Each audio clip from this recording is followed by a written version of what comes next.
right, so our first design example is a two-pass system with different permeate quality goals for the first and second passes. I will be switching between this page and the Q+ window to demonstrate how to approach the system design. Please feel free to reference the slides in the handout panel as we work through the exercise, because I will be changing windows.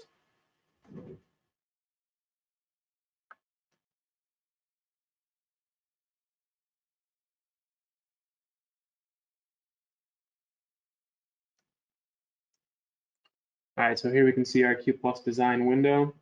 I'm just going to go back down and pull up our example prompt here.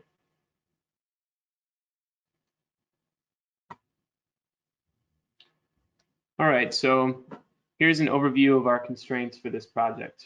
We have our feed salinity of 2,000 milligrams per liter. We have required recovery for each pass. We have a maximum membrane age of 3 years in each pass. Feed pH. We have a required production in cubic meters per hour from the first pass, that's from a permeate split, and from second pass of 45. Our temperature range, water source, our design type, two pass with simple split, and then we have a required permeate TDS for both passes and required permeate chloride from our second pass. We can tell already, or from our first pass rather, we can tell already looking at our first pass requirements that we're going to be limited by this TDS here.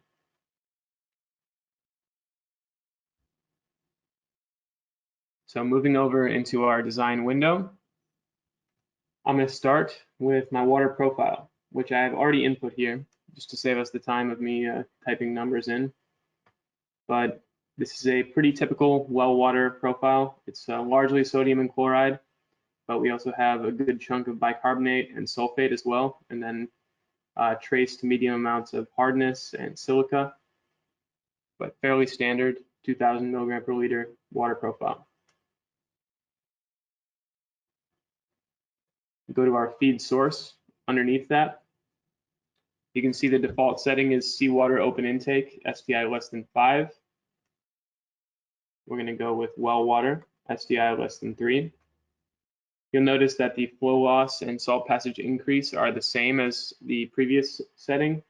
So that may not look different, but what will be different is our warning limitations. The warning limits for seawater are much more strict than for well water.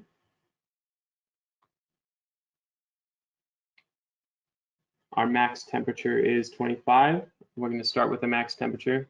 Our pH is 8, so we don't need to change that. Check, check. We will go, we know we're doing a two-pass system, so I'm going to add a pass off the bat. And I'm going to put in my membrane age here, 3 and 3. Now we can start getting down into the assembly of the system.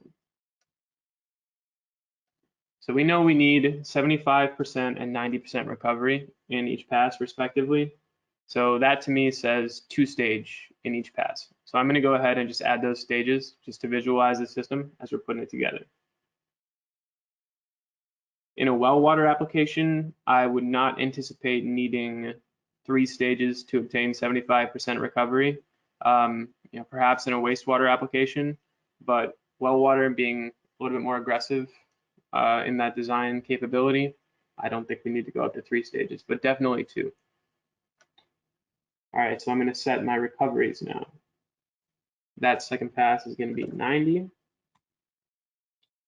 First pass is going to be 75.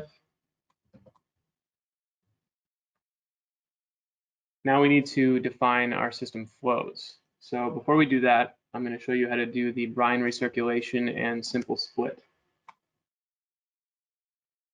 Recirculation is going to come from that second pass. Like we said, this is very high quality concentrate here, so we don't want to waste it by putting it to drain when we can use it to improve the quality of our feed water. So I'm just going to use 100% of that back to the first pass feed. Now we know that we need 5.5 cubic meters per hour of production from our split. We need 45 cubic meters per hour from our second pass, and we have 90% recovery in our second pass. So we take our 45 from the second pass, divide that by 0.90, we get 50. So we need 50 cubic meters per hour coming from our first pass into our second pass. Add that with our simple split of 5.5 cubic meters per hour, and we need a second pass production of 55.5 cubic meters per hour. I did that wrong.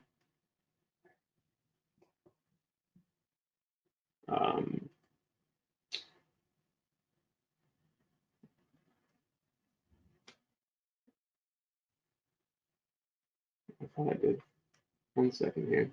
Okay, so once we add our simple split, then it's going to be where we need it to be. So we're going to go to permeate split. We have two options here. We can go with a partial split from our lead element, and we can go to a simple split from our brake tank.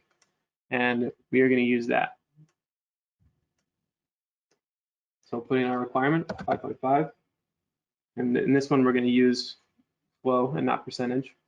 And I'm going to click this use bypass because we know that this permeate is going to a different application. So if I were to click save without using the bypass, this would get directed around our second pass and recombined into this second brake tank.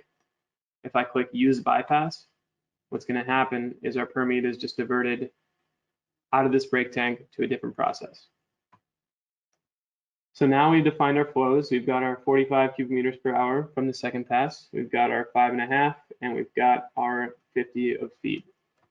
So we can get into pressure vessels, element lengths, element models. For this project, I'm going to use 6M pressure vessels. Pretty standard way to go in a brackish system. This is not a super large capacity system here, so we don't need to, we may want to be a little more compact with it. If this were, 10 times the capacity of this, maybe we'd consider using 7M elements just because the footprint's going to be a little larger. But in this case, we're going to stick with 6.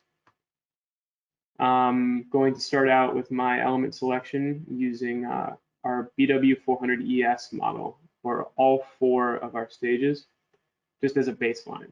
This is a good, solid element. It's low pressure, but still tends to get very high performance, and we use it in a lot of brackish applications, especially one with 2 passes where we know that we're going to get, regardless of what element we select, we're going to get high quality permeate. We may as well start with a low energy element and then work our way up if we need to fine tune that permeate quality a little bit. So now that we've defined our element area, we have our average fluxes.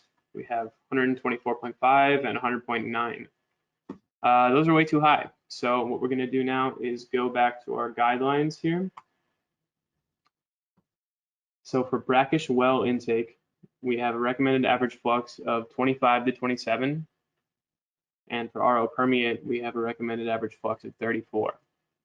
So what we can also do is go back to our system configuration here, look at our 2-stage, and look at our ratio. We're going to be working in the 2-to-1 to 3-to-1 range here. And because this is a lower fouling tendency water, not super aggressive recovery, I'm going to stick closer to the 2-to-1. So we'll see that in practice in a second here.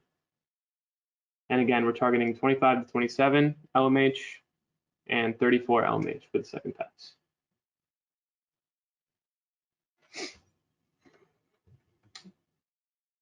So what I'm going to do is start out with 4 to 2 by 6. Let's see where that gets us. Not quite there. 41.5. Let's try 6 to 3.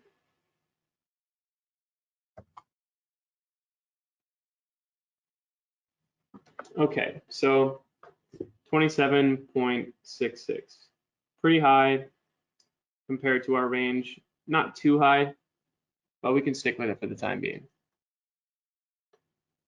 Our second pass, remember, we want to get around 34 LMH. So let's see, 2-to-1, not going to cut it. Let's try 3 to 2. That's kind of in the middle of our 2 ratios there.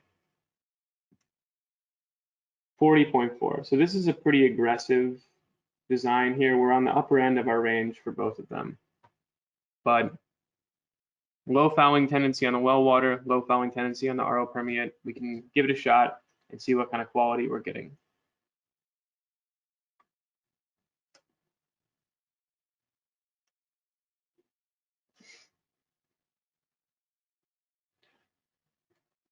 Just a reminder that our required permeate quality is going to be less than 50 ppm TDS from our first pass and less than 1 ppm from our second pass. So go back to our design window and see our results. From our first pass, we have 41.5 ppm TDS, so we have met our requirement there. Chloride is well underneath because we're limited by TDS. And second pass, we do not quite make our goal, and we also have a little bit of a flux warning here. So 47.5 LMH is the limit. We are at 49. Pretty, not super high of a warning, but something to look at, definitely, especially at year 3. Something to take note of is your membrane warnings like this are going to be worse at year 0 because they that flow loss, that 7% or 10%, what have you, year over year has not kicked in yet. So your lead elements are going to have a lot higher flow and they're going to be more prone to fouling. So what I'd like to do here is, because we've got some wiggle room with this TDS on the first pass, I want to take this up to a 7.3 because that'll save us a little bit of feed pressure, and I think we have room to work on that TDS. And now what I want to do with the second pass here is move to a higher rejection element, because I don't think we can increase our flux anymore, so I think we've gotten all we can get out of this ES in the second pass. So I'm going to move to our BW400RG2, which is our high flow superior rejection brackish water element. And we've still got this 3-to-2 array. We'll see how this handles that warning, and then we'll see if we can drop down our feed pressure and maybe skirt a little bit closer to that requirement of 50 ppm.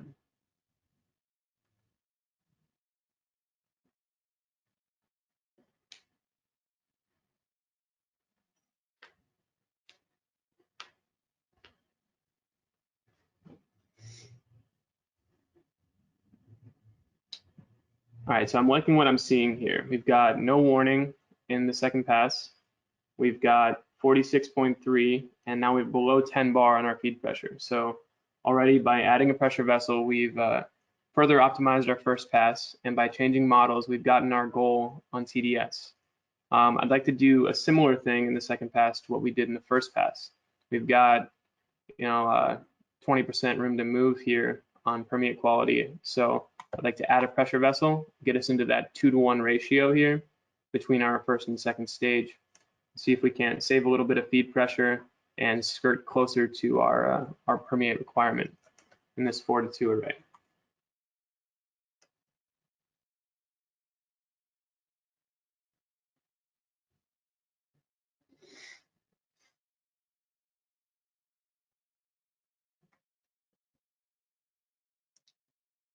All right, so now we have 0.93 ppm TDS at our worst case and 46.3. So what we've done is we've gotten quite close to both of our goals. We've decreased pressure only by adding 1 pressure vessel each. So what I'm going to do now, real quick, is check our warnings at year 0, because they will be more severe if there are any present.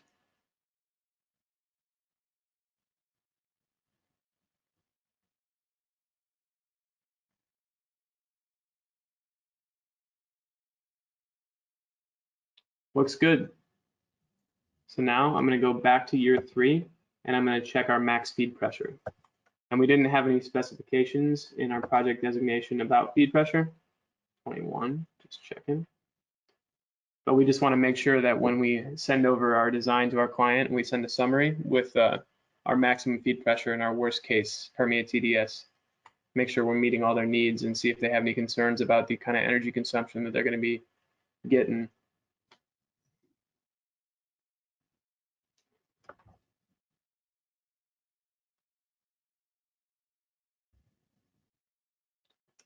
All right, so here is our worst case feed pressure, 10.74 bar in the first pass and 12.7 bar in the second pass.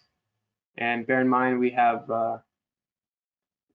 higher rejection, tighter elements in the second pass, and higher average flux as well by a good amount. So that's why we're getting that higher pressure in the second pass.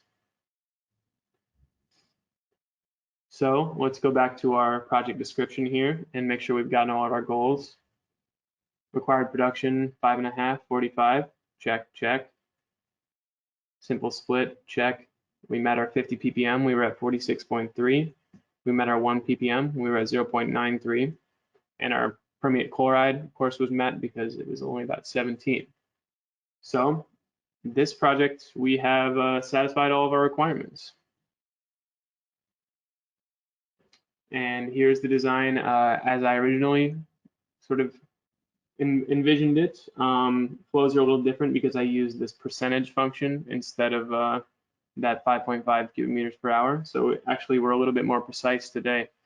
And like you can see, got a little bit closer to quality in there and a little bit lower on the second pass TDS just because of the variation in flows. But you know, there's multiple ways to get these systems designed. But yeah, the array, especially when you're working in a system that's as small capacity as this, there's usually only 1 or 2, maybe 3 best ways to design your pressure vessels, just because of the addition or subtraction of a single pressure vessel changes your average flux so much when you have low flow like this. So in designs like this, there's very few solutions that you're gonna sort of bend to if you stick within a sort of best practices framework like this.